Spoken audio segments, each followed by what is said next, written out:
Praise the Lord. കർത്താവിന്റെ അതിപരിശുദ്ധമായി നാം വാഴ്ത്തപ്പെടട്ടെ. ഈ നല്ല സമയത്ത് ഓർത്ത് ദൈവത്തെ സ്തുതിക്കുകയും വാഴ്ത്തുകയും ചെയ്യുന്ന വിവിധ സ്ഥലങ്ങളിൽ രാജ്യങ്ങളുമായിരുന്ന ദൈവവചനം കേൾക്കുന്ന എല്ലാ പ്രിയപ്പെട്ടവും കർത്താവായ യേശു ക്രിസ്തുവിന്റെ വിലയേറിയ നാമത്തിൽ എന്റെ സ്നേഹ വന്ദനത്തെ അറിയിക്കുന്നു. അല്പസമയത്തെ ദൈവവചന ചിന്തയ്ക്കായി ഒരു ദൈവവചന ഭാഗം വായിക്കുന്നു. അപ്പോസ്തല പ്രവൃത്തികൾ 1-ാം അധ്യായം അതിന്റെ 11-ാമത്തെ വാക്യം.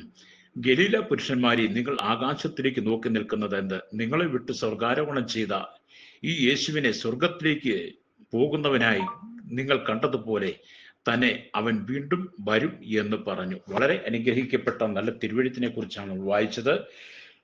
വിശുദ്ധ വേദപുസ്തകം നാം വായിക്കുമ്പോൾ കർത്താവായ യേശുക്രിസ്തുവിന്റെ പുനരാഗമനത്തെക്കുറിച്ച് പല രീതിയിലും നിലകളിലും വേദപുസ്തകം നമുക്ക് വെളിപ്പെടുത്തി തരുന്നത് ആമേൻ നമുക്ക് കാണാൻ കഴിയും. ഹല്ലേലൂയ. അപ്പൊ യേശുക്രിസ്തു വീണ്ടും വന്ന് മരിച്ചവരെയും ജീവനോടെ ഇരിക്കുന്നവരെയും ന്യായം വിധിക്കും എന്നെല്ലാ ക്രൈസ്തവരും വിശ്വസിക്കുന്നു എന്ന് മത്തായിയുടെ സുവിശേഷം 25:31 തൊട്ട് 46 വരെ വാക്യങ്ങളും വെളിപ്പാട് പുസ്തകം 20-ാം അധ്യായം 11 തൊട്ട് 15 വരെ വാക്യങ്ങൾ വായിച്ച് നമുക്ക് കാണാൻ കഴിയും.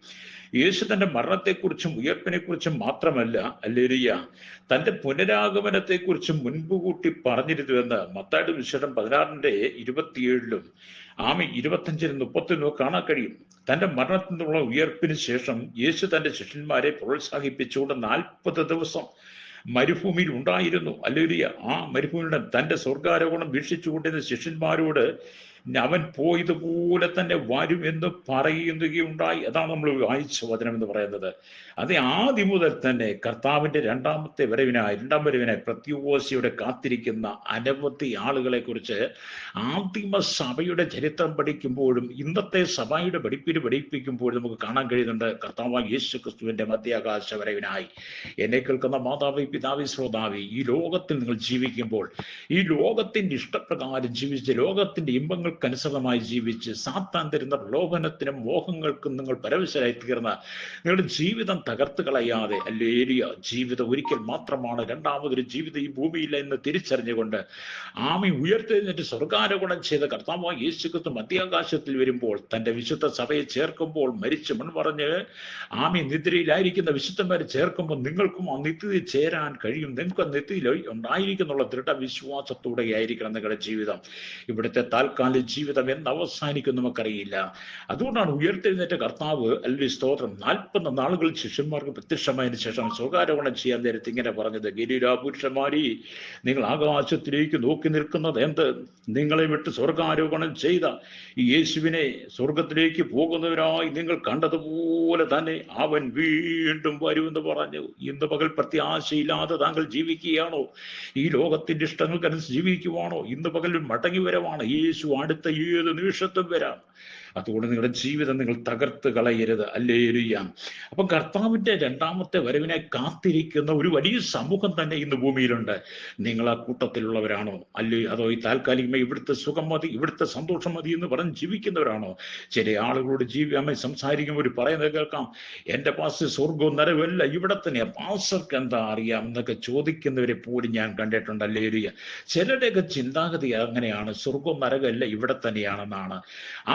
വേദപുസ്തകത്തെ കുറിച്ച് വേണ്ടത്ര അറിവില്ലാത്തവർ, വേദപുസ്തകത്തെ കുറിച്ച് വേണ്ടത്ര പരിജ്ഞാനമില്ലാത്ത അനവധി ആളുകൾ ഇന്നുമുണ്ട്. ഹല്ലേലൂയ. അതിന്റെ നടുവിലാണ് ഞങ്ങൾ സുവിശേഷം വിളിച്ചു പറയുന്നത്: കർത്താവായ യേശുക്രിസ്തു ഉയർത്തെഴുന്നേറ്റ് സ്വർഗാരോഹണം ചെയ്തതുപോലെ തന്നെ അവൻ മടങ്ങി വരും. അതേത് സമയം നമുക്കറിയില്ല. അവൻ കള്ളനെ പോലെ വരുമെന്നാണ്. നുട്ടി നേരത്തിനുള്ളിൽ കണ്ണിമയ്ക്കുന്നിടയിൽ അവൻ സന്ധ്യയ്ക്കോ അർദ്ധരാത്രിക്കോ, ഹല്ലേലൂയ, കോഴി കൂവുന്ന സമയത്ത്, രാവിലെയോ, എപ്പോഴാണ് യേശുവിന്റെ വരവ് നമുക്കറിയാത്തത് കൊണ്ട് നിങ്ങൾ ഒരുങ്ങിയിട്ടുണ്ടോ ശ്രോതാവി? ഹല്ലേലൂയ. അപ്പം വചനം പഠിപ്പിക്കുന്നത് താൻ പോയി സ്വർഗത്തിൽ നമുക്ക് വേണ്ടി ഒരു വാസസ്ഥലം ഒരുക്കുമെന്നും വീണ്ടും വന്ന് തന്നോടുകൂടെ ചേർക്കുമെന്നും വേദപുസ്തകമാണ് പഠിപ്പിക്കുന്നത്. അത് യോഹന്നാന്റെ സുവിശേഷം 14-ാം അധ്യായം 1, 2, 3 വാക്യങ്ങൾ 4 വാക്യങ്ങൾ വായിക്കുമ്പോൾ ഇങ്ങനെ എഴുതിയിട്ടുണ്ട്: നിങ്ങളുടെ ഹൃദയം കലങ്ങിപ്പോകരുത്, ദൈവത്തിൽ വിശ്വസിപ്പിൻ, എന്നിലും വിശ്വസിപ്പിൻ. എന്റെ പിതാവിന്റെ ഭവനത്തിൽ അനേക വാസസ്ഥലങ്ങളുണ്ട്. ഹല്ലേലൂയ. ഇല്ലെങ്കിൽ ഞാൻ നിങ്ങളോട് പറയുമായിരുന്നു, ഞാൻ നിങ്ങൾക്ക് സ്ഥലമൊരുക്കാൻ പോകുന്നു. കേട്ടോ, യേശു പറയാണ്, ഞാൻ നിങ്ങൾക്ക് സ്ഥലമൊരുക്കാൻ പോകുന്നു. അടുത്ത ഭാഗം പറഞ്ഞത്: ഞാൻ പോയി നിങ്ങൾക്ക് സ്ഥലമൊരുക്കിയാൽ ഞാൻ ഇരിക്കുന്ന ഇടത്ത് നിങ്ങളും ഇരിക്കേണ്ടതിന് പിന്നെയും വന്ന് നിങ്ങളെ എൻ്റെ അടുത്തുക്കൽ ചേർത്തുകൊള്ളും. ഞാൻ പോകുന്ന ഇടത്തേക്കുള്ള വഴി നിങ്ങൾ അറിയുന്നു. തോമസ് അവനോട്: കർത്താവേ, നീ എവിടെ പോകുന്നു എന്ന് ഞങ്ങൾ അറിയുന്നില്ല. പിന്നെ വഴി എങ്ങനെ അറിയും എന്ന് പറഞ്ഞ തോമസിനെ പോലെ ഇന്നും കുറെ ആളുകളുണ്ട്. നീ പോകുന്ന വഴി ഞങ്ങൾ അറിയുന്നില്ല, പിന്നെ എങ്ങനെ ഞങ്ങൾ അത് അറിയും എന്നൊക്കെ ചിന്തിക്കുന്ന ശ്രോതാക്കളെ, ഇന്ന് പകൽ യേശു പറയാണ്, യേശു നമുക്ക് വേണ്ടി സ്ഥലമൊരുക്കാൻ പോയിരിക്കുന്നു. യേശു പോയി സ്ഥലമൊരുക്കിയാൽ അവൻ മടങ്ങി വരും. മടങ്ങി വന്ന് അവൻ ഇരിക്കുന്നത് നമ്മെ ഇരുത്തേണ്ടതിന് യേശു മധ്യാകാശത്തിൽ വരുമെന്ന് അമ്മ പറയുകയാണ്. എന്നെ കേൾക്കുന്നവരെ സ്നേഹിത, യേശു ക്രിസ്തു ഒടുക്കത്തെ നാളിൽ ഹല്ലേലൂയ സ്തോത്രം ഉയർപ്പിക്കുമെന്നും ഹല്ലേലൂയ യേശു വാഗ്ദത്തം ചെയ്തിട്ടുണ്ട്. ക്രിസ്തുവിൽ എല്ലാവരും ജീവിക്കപ്പെടും എന്ന് പൗലോസ് പറയുന്നുണ്ട്. ഓരോരുത്തരും താൻ താന്റെ നിരയിലത്രേ. ആദ്യഫലം ക്രിസ്തു, പിന്നെ ക്രിസ്തുവിനുള്ളവർ, അവന്റെ വരവെങ്കിൽ പിന്നെ അവസാനം എന്നൊക്കെ 1 കൊരിന്ത്യർ ലേഖനം 15 22 തൊട്ട് വാക്യങ്ങൾ വായിക്കും കാണുന്നുണ്ട്. അപ്പൊ നമ്മുടെ ശരീരത്തിന്റെ പുനരുത്ഥാനത്തെ ഹല്ലേലൂയ സ്തോത്രം മക്കളെന്ന നിലയിലുള്ള ഒടുവിലത്തെ ദത്തെടുക്കൽ ആണെന്ന് പൗലോസ് പറയുന്നത്. നമ്മുടെ രക്ഷയുടെ പൂർത്തീകരണമായി അന്ന് നാം തേജസ്കരിക്കപ്പെടുക തന്നെ ചെയ്യും. ഹല്ലേലൂയ. അതുകൊണ്ട് എന്നെ കേൾക്കുന്ന ഇസ്ലാമി പ്രത്യാശയില്ലാതെ നിങ്ങൾ ജീവിക്കരുത്. മരിച്ചുപോയ സകല മനുഷ്യരും വിശുദ്ധന്മാർ ഉയർത്തെഴുന്നേൽക്കും. അതുകൊണ്ടാണ് 1 തെസ്സലോനിക്യ ലേഖനം 4-ാം അധ്യായം അതിന്റെ 16-17 വാക്യങ്ങൾ ഇങ്ങനെ പറയുന്നു: കർത്താവ് തൻ ഗംഭീരനാദത്തോടും പ്രധാന ദൂതന്റെ ശബ്ദത്തോടും ദൈവത്തിന്റെ കാഹളത്തോടും കൂടെ സ്വർഗ്ഗത്തിൽ നിറങ്ങി വരികയും ക്രിസ്തുവിൽ മരിച്ചവർ മുമ്പേ ഉയർത്തി നിൽക്കുകയും ചെയ്യും. പിന്നെ ജീവനോടെ ഇരിക്കുന്ന നാം അവരോട് ഒരുമിച്ച് ഹല്ലേലൂയ ആകാശത്തിൽ കർത്താവിനെ എതിരേൽപ്പാൻ മേഘങ്ങൾ എടുക്കപ്പെടും. എന്നെ കേൾക്കുന്ന കർത്താവായ യേശു ക്രിസ്തുവിന്റെ മധ്യാകാശ വരവെങ്കിൽ മരിച്ച് മൺമറിഞ്ഞിരിക്കുന്ന വിശുദ്ധന്മാർക്കാണ് ഉയർപ്പ്. ഒരു പാപിക്കും ഉയർപ്പ് കിട്ടത്തില്ല. കർത്താവിന്റെ 2ാം വരവിൽ മരിച്ച വിശുദ്ധന്മാരോട് കൂടെ നിങ്ങൾ ഉയർത്തെഴുന്നേൽക്കണമെങ്കിൽ ഈ ഭൂമി നിങ്ങൾ ജീവിക്കുമ്പോൾ തന്നെ ഹല്ലേലൂയ നിങ്ങളുടെ പാപത്തിന്റെ കറകളെ കഴുകുവാൻ തക്കമായ യേശുവിന്റെ രക്തം കൊണ്ട് നിങ്ങളുടെ പാപത്തിന്റെ കറകളെ കഴുകണം. ഹല്ലേലൂയ.